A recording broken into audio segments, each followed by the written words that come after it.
News, ಇದು ನಿಮ್ಮ ಧ್ವನಿ. ಪ್ರಿಯ ವೀಕ್ಷಕರೇ ನಮಸ್ಕಾರ. ನಾನು ವೀರೇಶ್ ಗಡ್ಡಿಮಾಳ್. ಎಸ್ ನ್ಯೂಸ್ಗೆ ಸ್ವಾಗತ. ಇಂದಿನ ಮುಖ್ಯಾಂಶಗಳು. ಸಿಎಂ ಡಿಸಿಎಂ ಆಗಮನ ರದ್ದು, ಭದ್ರತಾ ಲೋಪದೋಷ ಕಾರಣವೇ? ಸಾರ್ವಜನಿಕರ ಪ್ರಶ್ನೆ. 22ನೇ ವಾರ್ಡಿನ ಸದಸ್ಯ ಸ್ಥಾನ ಖಾಲಿ, ಉಪಚುನಾವಣೆ ಇಂದು ಕೊನೆಯ ದಿನ, 6 ನಾಮಪತ್ರ ಸಲ್ಲಿಕೆ. ಸನ್ರೈಸ್ ಸಂಸ್ಥೆಯಲ್ಲಿ ಜಮಾತೆ ಇಸ್ಲಾಮಿ ಹಿಂದ್ ವತಿಯಿಂದ ವಿಶ್ವ ಮಾನವ ಹಕ್ಕುಗಳ ದಿನಾಚರಣೆ. ಜಯ ಕರ್ನಾಟಕ ಸಂಘಟನೆಯ ರಾಯಚೂರು ಜಿಲ್ಲಾ ಕಾರ್ಯಾಧ್ಯಕ್ಷ ಹಾಗೂ ಸಿಂಧನೂರು ತಾಲೂಕು ಅಧ್ಯಕ್ಷ ಬಸವರಾಜ ಬಡಿಗೇರಿಗೆ doctor Ambedkar national fellowship award. ವಾರ್ತೆಗಳ ವಿವರ. ಡಿಸೆಂಬರ್ 19ರಂದು ಸಿಂಧನೂರು ತಾಲೂಕಿಗೆ ಸಿಎಂ ಡಿಸಿಎಂ ಶಿಕ್ಷಣ ಸಚಿವರು, ಜಿಲ್ಲಾ ಉಸ್ತುವಾರಿ ಸಚಿವರು ಸೇರಿ ಇತರೆ ಸಚಿವರು, ಶಾಸಕರು, ಗಣ್ಯ ವ್ಯಕ್ತಿಗಳು ಬರಲು ನಿಗದಿಯಾಗಿದ್ದ ದಿನವನ್ನು ಮುಂದೂಡಲಾಗಿದೆ.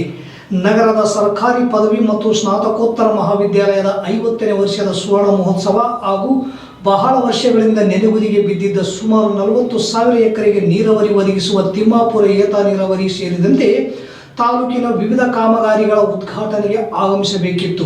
ಆದರೆ ಅನಿರೀಕ್ಷಿತ ಕಾರಣಗಳಿಂದ ರದ್ದುಪಡಿಸಿ ಮುಂದೂಡಲಾಗಿದೆ ಎಂದು ಪ್ರಾಂಶುಪಾಲ ಪ್ರಹ್ಲಾದ ರೆಡ್ಡಿ ಪ್ರಕಟಣೆಯ ಮೂಲಕ ತಿಳಿಸಿದ್ದಾರೆ. ಡಿಸೆಂಬರ್ 19ರಂದು ನಿಗದಿಯಾಗಿದ್ದ ಸರ್ಕಾರಿ ಕಾರ್ಯಕ್ರಮವನ್ನು ಇದ್ದಕ್ಕಿದ್ದ ಹಾಗೆ ರದ್ದಾಗಿದ್ದಾದರೂ ಯಾಕೆ ಎಂಬುದು ಸಾರ್ವಜನಿಕರಿಗೆ ಮತ್ತು ತಿಮ್ಮಾಪುರ ಏತ ನೀರಾವರಿಗೆ ಒಳಪಡುವ ಎಲ್ಲ ರೈತರಿಗೆ ಯಕ್ಷ ಪ್ರಶ್ನೆಯಾಗಿದೆ.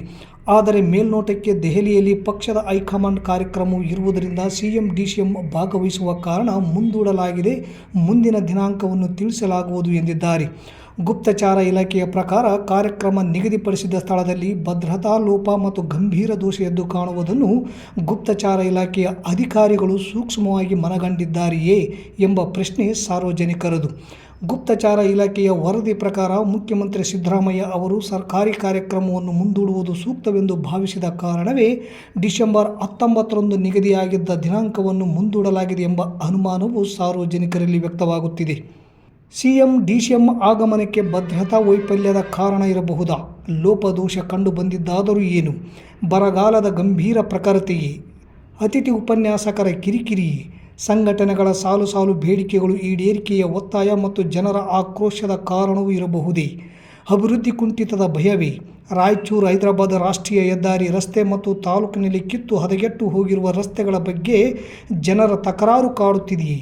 ಒಟ್ಟಿನಲ್ಲಿ ಈ ಎಲ್ಲ ವಾತಾವರಣವು ತಿಳಿಯಾದ ನಂತರವೇ ಸರ್ಕಾರಿ ಕಾರ್ಯಕ್ರಮವನ್ನು ನಡೆಸಲು ಸರ್ಕಾರದ ಉನ್ನತ ಮಟ್ಟದ ಅಧಿಕಾರಿಗಳ ನಿರ್ಣಯಕ್ಕೆ ಬಿಡಲಾಗಿದೆ ಎಂದು ಮಾಹಿತಿ ತಿಳಿದು ಬಂದಿದೆ.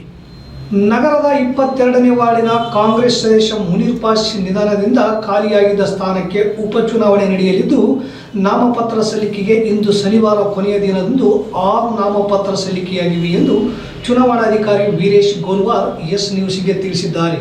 ಕಾಂಗ್ರೆಸ್ನಿಂದ ಮುನೀರ್ ಪಾಷ್ ಅವರ ಪತ್ನಿ ಅಬೇದಾ ಬೇಗಂ, ಜೆಡಿಎಸ್ನಿಂದ ಮಾಜಿ ಸದಸ್ಯ ಎಂ ಮೆಹಬೂಬ್, ಬಿಜೆಪಿಯಿಂದ ಮಲ್ಲಿಕಾರ್ಜುನ್ ಬೀರಪ್ಪ, ಸೋಷಿಯಲ್ ಡೆಮಾಕ್ರೆಟಿಕ್ ಪಕ್ಷದಿಂದ ಅಬ್ದುಲ್ ರಿಯಾಜ್ ಹಾಗೂ ಪಕ್ಷೇತರರಾಗಿ ಮುನೀರ್ ಪಾಷ್ ಅವರ ಪುತ್ರ ಅನ್ವೀರ್ ಅಹಮದ್ ನಾಮಪತ್ರ ಸಲ್ಲಿಸಿದ್ದಾರೆ. ಶನಿವಾರ ನಾಮಪತ್ರಗಳ ಪರಿಶೀಲನೆ ನಡೆಯಲಿದ್ದು, ಡಿಸೆಂಬರ್ 18 ಸೋಮವಾರ ನಾಮಪತ್ರ ವಾಪಸ್ ಪಡೆಯಲು ಕೊನೆಯ ದಿನವಾಗಿದೆ. ಡಿಸೆಂಬರ್ 27ರಂದು ಮತದಾನ ನಡೆಯಲಿದೆ ಎಂದು ತಿಳಿಸಿದರು. ಕೌಟುಂಬಿಕ ದೌರ್ಜನ್ಯ ಮತ್ತು ಹೆಣ್ಣು ಭ್ರೂಣ ಹತ್ಯೆಯಂತಹ ದುಷ್ಕೃತ್ಯಗಳು ಸಮಾಜದಲ್ಲಿ ಇತ್ತೀಚೆಗೆ ಹೆಚ್ಚಾಗಿ ನಡೆಯುತ್ತಿವೆ. ಮಾನವರನ್ನು ಕಿತ್ತು ತಿನ್ನುವುದನ್ನು ರೂಢಿ ಮಾಡಿಕೊಂಡ ಸಮಾಜವು ಎತ್ತ ಸಾಗುತ್ತಿದೆ. ಜಗತ್ತಿನ ಪ್ರತಿಯೊಂದು ಜೀವಿಗಳಿಗೂ ಬದುಕುವ ಹಕ್ಕಿದೆ. ಸಂವಿಧಾನ ಹಾಗೂ ಕಾನೂನು ನೀಡಿರುವ ಮಾನವ ಹಕ್ಕುಗಳನ್ನು ಬೆಂಬಲಿಸೋಣ ಎಂದು ಜಮಾತೆ ಇಸ್ಲಾಮಿ ಹಿಂದ್ ಅಧ್ಯಕ್ಷರಾದ ಮೊಹಮ್ಮದ್ ಹುಸೇನ್ ಅವರು ಇಂದು ಶನಿವಾರ ನಗರದ ಸನ್ರೈಸ್ ಗ್ರೂಪ್ ಆಫ್ ಇನ್ಸ್ಟಿಟ್ಯೂಟ್ನಲ್ಲಿ ವಿಶ್ವ ಮಾನವ ಹಕ್ಕುಗಳ ದಿನಾಚರಣೆ ಹಮ್ಮಿಕೊಂಡು ಮಾತನಾಡಿದರು. ನಂತರ ಉಪನ್ಯಾಸಕ ಮೊಹಮ್ಮದ್ ಅಲಿ ಮುರ್ತುಜಾ, ಸಂಸ್ಥೆಯ ಕಾರ್ಯದರ್ಶಿ ಇರ್ಷಾದ್ ಕೆ ಅತ್ತಾರ್ ಅವರು ವಿಶ್ವಸಂಸ್ಥೆ 2023ರ ಮಾನವ ಹಕ್ಕುಗಳ ದಿನಾಚರಣೆ ಪ್ರಯುಕ್ತ ಘೋಷಣೆ ಮಾಡಿರುವ ವಿಷಯಗಳ ಕುರಿತು ವಿದ್ಯಾರ್ಥಿಗಳಿಗೆ ಅರಿವು ಮೂಡಿಸಿದರು. ಸನ್ರೈಸ್ ನರ್ಸಿಂಗ್ ಕಾಲೇಜಿನ ಪ್ರಾಂಶುಪಾಲ ಸಿರಿಲ್ ಅವರು ಮಾತನಾಡಿ, ಮಾನವ ಹಕ್ಕುಗಳ ಉಲ್ಲಂಘನೆಯಾದಾಗ ವಿದ್ಯಾರ್ಥಿಗಳು ನ್ಯಾಯದ ಧ್ವನಿಯಾಗಿ ನಿಲ್ಲುವ ಗುಣಗಳನ್ನು ಬೆಳೆಸಿಕೊಳ್ಳಲು ವಿದ್ಯಾರ್ಥಿಗಳಿಗೆ ಕಿವಿಮಾತು ಹೇಳಿದರು. ಈ ಕಾರ್ಯಕ್ರಮದಲ್ಲಿ ಸನ್ರೈಸ್ ವಿದ್ಯಾಸಂಸ್ಥೆಯ ಫಾರ್ಮಸಿ ಕಾಲೇಜ್ ಪ್ರಾಂಶುಪಾಲ ವಾಸಿಂ ಹುಸೇನ್, ಪ್ಯಾರಾಮೆಡಿಕಲ್ ಕಾಲೇಜು ಪ್ರಾಂಶುಪಾಲ ಚಕ್ರವರ್ತಿ, ಉಪನ್ಯಾಸಕರಾದ ರಾಜೇಶ್, ಬಸವಲಿಂಗ, ಆಸುಪಾಸ್, ಸರ್ವೇಶ್, ಭವಾನಿ, ಜ್ಞಾನೇಶ್ವರಿ, ಭಾಗ್ಯ, ಭಾಗ್ಯಶ್ರೀ ಹಾಗೂ ವಿದ್ಯಾರ್ಥಿಗಳು ಉಪಸ್ಥಿತರಿದ್ದರು. ಮದರ್ ತೆರೇಸಾ ಹತ್ರ ಯಾರು ಕೇಳ್ತಾರೆ ನೀವು ದೇವರ ಬಗ್ಗೆ ಬಹಳ ಮಾತಾಡ್ತೀರಿ. ಈ ಏಡ್ಸ್ ಅನ್ನುವಂಥ ಕಾಯಿಲೆ ಇದೆ, ಅದು ಸಂಪೂರ್ಣ ಕೂಡ ಆಗಬಾರುತ್ತೆ. ಸೊ ಆ ಕಾಯಿಲೆಗೆ ಮದ್ದು ಕಂಡಿರುವಂತ ಒಬ್ಬ ವಿಜ್ಞಾನಿಗಳಾಗಲಿ ಅಥವಾ ಸಂಶೋಧಕರಾಗಲಿ ಯಾಕೆ ದೇವರು ಇನ್ನೂ ಹುಟ್ಟಿಸಿಲ್ಲ, ಅದಕ್ಕೆ ಡಾಕ್ಟರ್ ಕರೀಸ್ ಅವರು ನಗುತ್ತಾ ಉತ್ತರ ಕೊಡ್ತಾರೆ. ಫಸ್ಟ್ ಸ್ಟಾರ್ಟಿಂಗ್ ನಾವು ಕಲಿಬೇಕಾದದ್ದು ಇದು. ಪ್ರತಿಯೊಬ್ಬರಿಗೂ ಸಹ ಮೂಲಭೂತ ಹಕ್ಕುಗಳು ಸಿಗಲೇಬೇಕು. ಇದರಲ್ಲಿ ಜಾತಿ, ಮತ, ಭೇದ ಭಾವ ಯಾವುದು ಬರಲ್ಲ, ಹೆಣ್ಣು ಗಂಡು ಅಂತ ಯಾವುದು ಬರಲ್ಲ. ಪ್ರತಿಯೊಬ್ಬರಿಗೂ ಮೂಲಭೂತ ಹಕ್ಕುಗಳು ಸರಿಸಮಾನವಾಗಿ ಸಿಗಲೇಬೇಕು. ನೀವು ಸ್ವತಃವಾಗಿ ಪ್ರಯತ್ನ ಪಟ್ಟು ಪಡ್ಕೊಳ್ಳೇಬೇಕು. ಅಂದಾಗ ಮಾತ್ರ ನಮ್ಮ ಸಮಾಜದಲ್ಲಿ ಒಂದು ಸುಧಾರಣೆ ಅನ್ನೋದು ಮುಂದೆ ಬರುತ್ತೆ. Thank you. ತಾಯಿ ಎರಡನೆಯದು 2 ವರ್ಷಗಳ ಕಾಲ ತನ್ನ ಎದೆ ಹಾಲನ್ನು ಆ ಮಗುವಿಗೆ ಉಳಿಸ್ತಾಳೆ, ಅದಕ್ಕೆ ನಿನ್ನ ತಾಯಿ ಅಂತ ಹೇಳಿ. ಮೂರನೆಯದು, ಈ ಮಗು 2-3 ವರ್ಷಗಳ ಆಗುವವರೆಗೆ ಪ್ರೆಗ್ನೆಂಟ್ ಇದ್ದಾಗಲಿಂದ ಹಿಡಿದು ಡೆಲಿವರಿ ಆದ ನಂತರದಲ್ಲಿ ಕೂಡ ಆ ಅಮ್ಮ ನನ್ನ ಮಗುವಿಗೆ ಎಲ್ಲಿ ತೊಂದರೆ ಆಗುತ್ತೋ ಅನ್ನುವಂಥ ಕಾರಣಕ್ಕಾಗಿದೆ ಖಾರ, ಉಪ್ಪು, ಹುಳಿಯನ್ನು ತಿನ್ನೋದನ್ನು ಬಿಡ್ತಾಳೆ, ಅದಕ್ಕೆ ಪ್ರವಾದಿಯವರಿಗೆ ನಿನ್ನ ತಾಯಿ ಅಂತ ಹೇಳಿ. ಮತ್ತೊಬ್ಬ ವ್ಯಕ್ತಿ ಬಗ್ಗೆ ದೆಹಲಿಯಲ್ಲಿ ಭಾರತೀಯ ದಲಿತ ಸಾಹಿತ್ಯ ಅಕಾಡೆಮಿಯಿಂದ ಕೊಡಲ್ಪಡುವ ಡಾಕ್ಟರ್ ಅಂಬೇಡ್ಕರ್ ನ್ಯಾಷನಲ್ ಫೆಲೋಶಿಪ್ ಅವಾರ್ಡ್ಗೆ ಜಯ ಕರ್ನಾಟಕ ಸಂಘಟನೆಯ ರಾಯಚೂರು ಜಿಲ್ಲಾ ಕಾರ್ಯಾಧ್ಯಕ್ಷ ಹಾಗೂ ಸಿಂಧನೂರು ತಾಲೂಕು ಅಧ್ಯಕ್ಷ ಬಸವರಾಜ ಬಡಿಗೇರ್ ಅವರಿಗೆ ನೀಡಿ ಗೌರವಿಸಲಾಯಿತು. ಕನ್ನಡ ನೆಲ, ಜಲ, ಭಾಷೆ, ಗಡಿ ವಿಚಾರಕ್ಕೆ ಸಂಬಂಧಿಸಿದಂತೆ ಅನ್ಯಾಯ, ಅಕ್ರಮ, ಭ್ರಷ್ಟಾಚಾರ ವಿರುದ್ಧ ಸೇರಿ ಅನೇಕ ಸಮಾಜಮುಖಿ ಹೋರಾಟಗಳನ್ನು ನಡೆಸಿಕೊಂಡು ಬಂದಿದ್ದಾರೆ. ತಾಲೂಕು ಅಷ್ಟೇ ಅಲ್ಲದೆ ಜಿಲ್ಲೆಯಾದ್ಯಂತ ಸಂಘಟನೆ ಬಲಪಡಿಸುವ ಕೆಲಸದಲ್ಲಿ ನಿರತರಾಗಿದ್ದಾರೆ.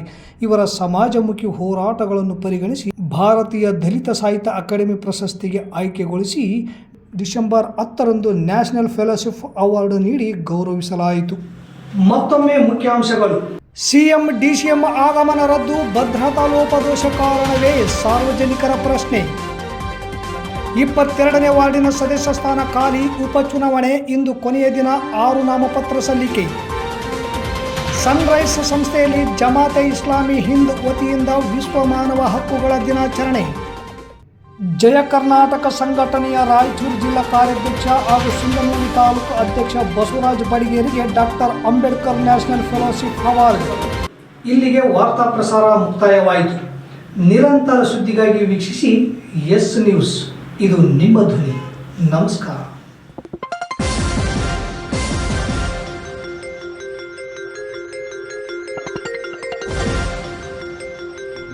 ಎಸ್ ನ್ಯೂಸ್, ಇದು ನಿಮ್ಮ ಧ್ವನಿ.